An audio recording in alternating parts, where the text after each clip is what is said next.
Good morning students. आपण या चॅप्टरचा last basic electricity आणि नेटवर्क थिअरम या चॅप्टरचा लास्ट पार्ट आपण पाहत आहोत. ज्याच्यामध्ये रिव्ह्यू ऑफ इलेक्ट्रोस्टॅटिक आपण स्टार्ट केलं होतं. इलेक्ट्रोस्टॅटिक काय आहे, त्याच्यामध्ये काय कशाचा स्टडी केला जातो, त्यानंतर त्याच्यामध्ये असणारे जे बेसिक लॉज आहेत आणि बेसिक कॉन्सेप्ट्स आहेत ते आपण पाहणार आहोत. त्यानंतर आपल्याला पाहायचं आहे असाच एक आणखीन एक पार्ट आहे रिव्ह्यू ऑफ इलेक्ट्रोमॅग्नेटिझम. ठीक आहे. तर रिव्ह्यू ऑफ इलेक्ट्रोस्टॅटिकमध्ये आपण Coulomb's law of electrical force पाहिला, इलेक्ट्रिक फील्ड पाहिली. त्याच्यानंतर आज आपण इलेक्ट्रिक लाईन्स ऑफ फोर्स, काल आपण पाहिलं होतं electric field vector E is equal to vector F force of electrostatic force of attraction divided by test charge that is Q naught is equal to जे equation आलं होतं किंवा electric field आपण या फॉर्म्युल्याने डिफाईन करतो 1/4π epsilon naught into q divided by r square. ठीक आहे. आता याच्यानंतर आपल्याला पाहिजे इलेक्ट्रिक लाईन्स ऑफ फोर्स किंवा फील्ड लाईन्स ज्याला म्हणतो आपण. आपल्याला माहीत आहे दोन चार्जेस ज्यावेळेस आपण एकमेकापासून एका पर्टिक्युलर डिस्टन्सवरती ठेवतो त्यावेळेस हे दोन चार्जेस एक इलेक्ट्रिक फील्ड काय करतात, डेव्हलप करतात. तुम्हाला समजण्यासाठी मी समजा मोठी डायग्राम काढतो. हा पॉझिटिव्ह चार्ज आहे, हा निगेटिव्ह चार्ज आहे. हे दोन चार्जेस स्वतःची इलेक्ट्रिक फील्ड डेव्हलप करतात आणि ती इलेक्ट्रिक फील्ड आपण रिप्रेझेंट करण्यासाठी इलेक्ट्रिक लाईन्स ऑफ फोर्सचा यूज करतो. जसं आपण मॅग्नेटिक फील्ड डिफाईन करण्यासाठी किंवा मॅग्नेटिक फील्ड आपण शो करण्यासाठी आपण काय करतो, magnetic lines of force use करतो. सिमिलरली इलेक्ट्रिक फील्ड रिप्रेझेंट करण्यासाठी आपण इलेक्ट्रिक लाईन्स ऑफ फोर्सचा यूज करतो. या ठिकाणी इलेक्ट्रिक लाईन्स ऑफ फोर्स कशा असतात, originating from positive charge and ending on negative charge. ज्या पॉझिटिव्ह चार्जेसपासून स्टार्ट होतात आणि निगेटिव्ह चार्जला काय होतात, एंड होतात. अशा प्रकारे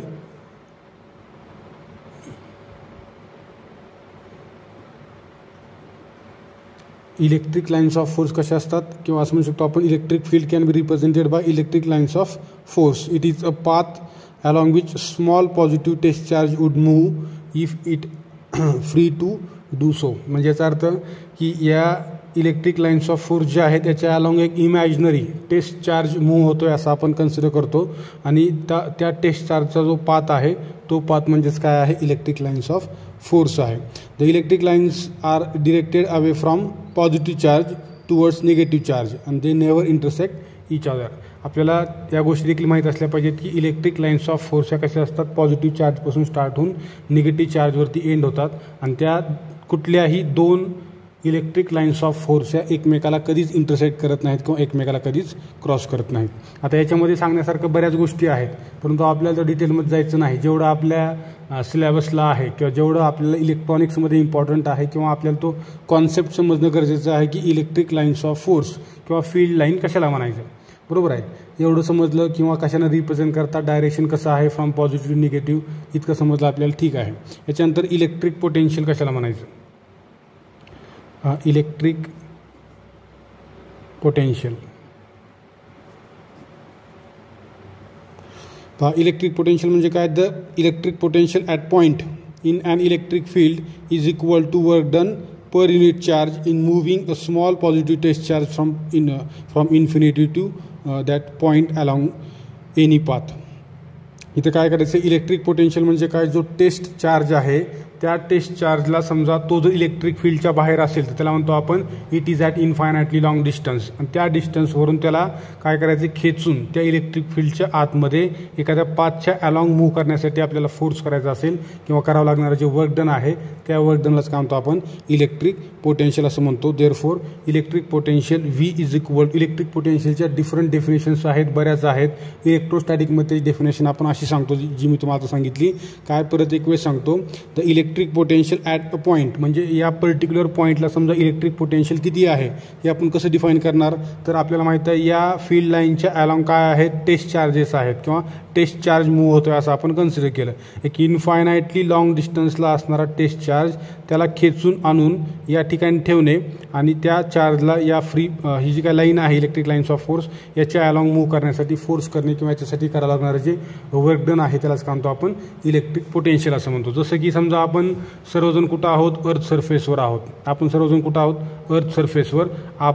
जर समजा आपल्यावर एक्झर्ट होणारा जो ग्रॅव्हिटेशनल फोर्स ऑफ अट्रॅक्शन आहे तो जर समजा त्या ठिकाणी 0 झाला तर आपण या अर्थपासून किंवा या प्लॅनेटपासून आपण इनफायनाइटली लॉंग डिस्टन्सला निघून जाऊ.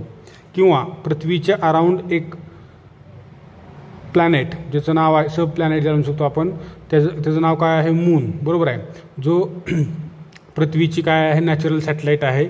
तर याच्यावरती असणारा जो पृथ्वीचा ग्रॅव्हिटेशनल फोर्स ऑफ अट्रॅक्शन आहे हा जर समजा 0 झाला किंवा हा नाही नष्ट झाला तर काय होईल, मून हा पृथ्वीच्या सरफेसपासून किंवा पृथ्वीशी जो बाउंडेड आहे एका पर्टिक्युलर डिस्टन्सवरून तिथून तो निघून जाईल किंवा त्याची पोझिशन सोडून निघून जाईल कुठं स्पेसमध्ये इनफायनाइटली long डिस्टन्सला.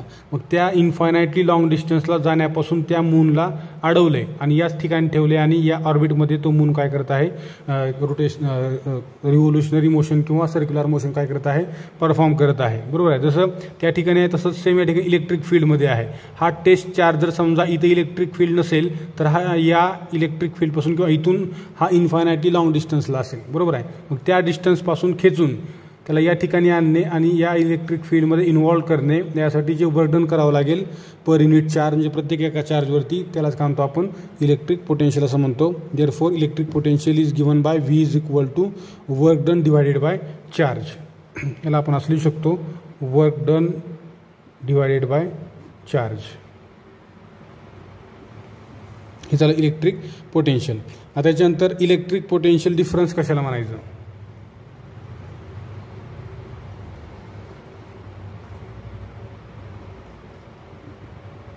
Electric potential difference. Potential डिफरन्सलाच इलेक्ट्रिक पोटेन्शियल डिफरन्स असं म्हणतात. जसं आपल्याला माहीत आहे की वॉटर फ्लो होण्यासाठी काय गरजेचं आहे, ॲटमॉस्फेरिक प्रेशर डिफरन्स गरजेचा असतो, बरोबर आहे. जर समजा आपण अशा प्रकारचा एखादा सरफेस कन्सिडर केला आणि पाणी या ठिकाणी आहे समजा, तर ते इथून वाहत असं खाली येणार आहे. आपल्याला माहिती आहे पाणी खालून कधी वर जात नाही, बरोबर आहे, वरून खालच्या बाजूला येते का, तर आपल्याला माहिती आहे सी लेवलला ॲटमॉस्फेरिक प्रेशर आपण 1 कन्सिडर करतो.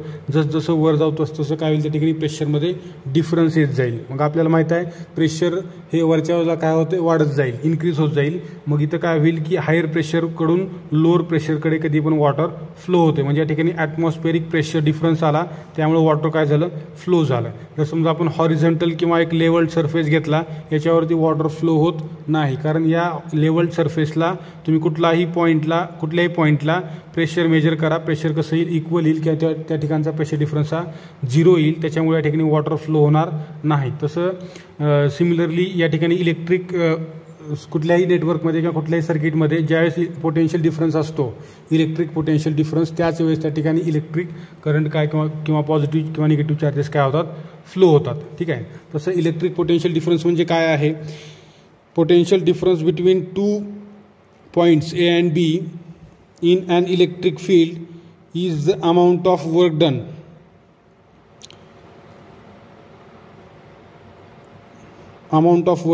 or coulomb in bringing a small positive test charge from point of lower potential to the point of higher potential along any path. म्हणजे याचा अर्थ या ठिकाणी असं म्हणू शकतो आपण या ठिकाणचा पोटेन्शियल डिफरन्स म्हणजे काय आहे, इलेक्ट्रिक फील्डमध्ये निगेटिव्ह चार्ज जो आहे तो कसा मूव्ह होतो. समजा आपण या ठिकाणी एक सर्किट कन्सिडर केलं, ही एक बॅटरी आहे किंवा सोर्स ऑफ इलेक्ट्रिसिटी आहे आणि इकडल्या बाजूला काय आहे रेजिस्टन्स आहे. आपल्याला माहिती आहे प्रोटॉन्स कसे फ्लो होतात, फ्रॉम पॉझिटिव्ह टू निगेटिव्ह असे फ्लो होतात, बरोबर. इलेक्ट्रिक करंटचं डायरेक्शन आपण असं दाखवतो, परंतु जो इलेक्ट्रॉन्स आहेत इलेक्ट्रॉन्स कसे फ्लो होतात लोअर पोटेन्शियल एंडकडून हायर पोटेन्शियल एंडकडे, बरोबर आहे. मग अशा प्रकारच्या इलेक्ट्रॉन्सला एक वेळेस मूव्ह करण्यासाठी केलेलं जे अमाऊंट ऑफ वर्क डन आहे त्यालाच काय म्हणतो आपण पोटेन्शियल डिफरन्स असं म्हणतो. यालाच आपण असं लिहू शकतो 1 volt is equal to 1 joule divided by C, म्हणजे 1 कुलम, बरोबर आहे. Amount of work done in 1 coulomb, एक कुलम एवढा चार्ज मूव्ह करण्यासाठी जे काय वर्क डन लागेल त्यालाच काय म्हणतो आपण 1 व्होल्ट किंवा त्या ठिकाणचा पोटेन्शियल डिफरन्स असं म्हणतो. ठीक आहे. हे झालं इलेक्ट्रिक पोटेन्शियल डिफरन्स. आता याच्यानंतर बघू आपण इलेक्ट्रॉन व्होल्ट. इलेक्ट्रॉन व्होल्ट हे देखील एक एनर्जी मेजर करण्याचंच युनिट आहे. इलेक्ट्रॉन व्होल्ट याला 1 EV असं देखील आपण लिहितो. 1 इलेक्ट्रॉन व्होल्ट म्हणजे काय, 1 electron volt is the amount of energy gained by an electron when accelerated through a potential difference of 1 volt. 1 electron volt म्हणजे काय आहे? Particular amount of energy gain by electron. त्या इलेक्ट्रॉननं मिळवलेली एनर्जी आहे. केव्हा? ज्यावेळेस त्या इलेक्ट्रॉनला 1 वोल्ट एवढ्या पोटेन्शियल डिफरन्सनं आपण काय केलं होतं? ॲक्सलरेट केलं होतं. त्यावेळेस त्या इलेक्ट्रॉननं जी काय एनर्जी गेन केली त्यालाच काय म्हणतो आपण? 1 इलेक्ट्रॉन वोल्ट एनर्जी असं देखील म्हणतो. आणि आपल्याला माहीत असलं पाहिजे conversion factor between electron volt and joule. It is given by 1 electron volt is equal to 1.6 × 10⁻19 joule. हे काय आहे? Conversion factor between 1 electron volt and joule, किंवा 1 electron volt is equal to 1.6 × 10⁻19 joule. ज्यावेळेस तुम्हाला इलेक्ट्रॉन वोल्ट दिलेला असेल energy electron वोल्टमध्ये, त्यावेळेस तुम्हाला जूलमध्ये कन्वर्ट करायची असेल तर त्याला येणं मल्टिप्लाय करावं लागेल. आणि जर समजा तुम्हाला जूलचं इलेक्ट्रॉन वोल्टमध्ये कन्वर्जन करायचं असेल तर 1.6 × 10⁻19 त्याला आपल्याला डिवाइड करावं लागेल. तर तुम्हाला काय होईल? जूलचं कन्वर्जन इलेक्ट्रॉन वोल्टमध्ये होईल. याच्यानंतर आणखीन एक आहे electric flux.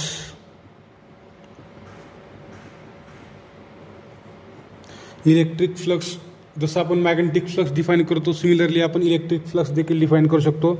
Number of electric lines of force passing normally through given area is called electric flux of that area. किंवा आणखी डेफिनेशन आहे electric flux through a closed surface in an electric field is defined as the surface integral of electric field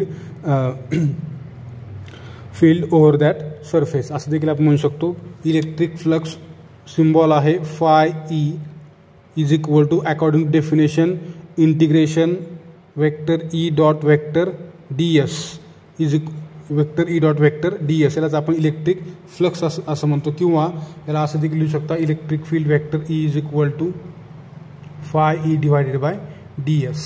असं electric field देखील आपण define करू शकतो. ठीक आहे, हे झालं इलेक्ट्रिक फ्लक्स. याच्यानंतर गॉजेस लॉ. गॉजेस लॉ काय सांगतो? आपल्या गॉजेस लॉ इलेक्ट्रोस्टॅटिकमध्ये आहे, 11th आहे, 12th आहे, त्याचे ॲप्लिकेशन्स आहेत. ठीक आहे, गॉजेस लॉ काय आहे? तो गॉस लॉ ज्याला म्हणतो आपण, the total electric flux through a closed surface is equal to 1/ε0 times the net charge enclosed by the surface. म्हणजे याचा अर्थ phi e total electric flux is equal to integration vector E dot vector ds. This must be equal to 1/ε0 times total charge enclosed by that surface. बरोबर आहे. Gauss's law gives us the relation between electric charge and electric field. Electric field आणि electric charge या दोघांमधलं relation सांगणारा हा Gauss's law आहे, किंवा Gauss law ज्याला म्हणतो आपण. ठीक आहे, या ठिकाणी थांबू आपण. नेक्स्ट लेक्चरला आपल्याला रिव्ह्यू ऑफ इलेक्ट्रोमॅग्नेटिझम स्टडी करायचे, नंतर हा चॅप्टर संपवतो. जसं आपण रिव्ह्यू ऑफ इलेक्ट्रोस्टॅटिक पाहिलं तसंच सेम आपल्याला रिव्ह्यू ऑफ इलेक्ट्रोमॅग्नेटिझम आहे. याच्यामध्ये पण इलेक्ट्रोमॅग्नेटिझमचे काही बेसिक लॉज आहेत आणि काही पर्टिक्युलर टर्म्स आहेत जे आपल्याला माहीत असणं गरजेचं आहे. ते आपण नेक्स्ट लेक्चरला बघू. या ठिकाणी थांबू आपण. थँक्यू.